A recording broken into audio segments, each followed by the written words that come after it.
how to track someone's location by phone number on Google Maps.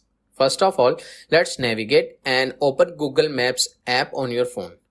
Once the app is open, from the top right, tap on your profile icon and some options will appear.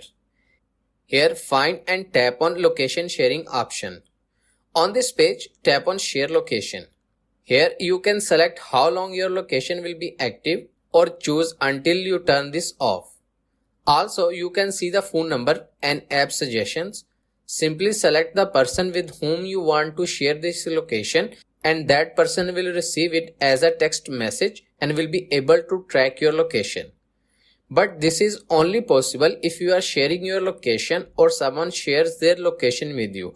Otherwise, you can't track a location only using a phone number.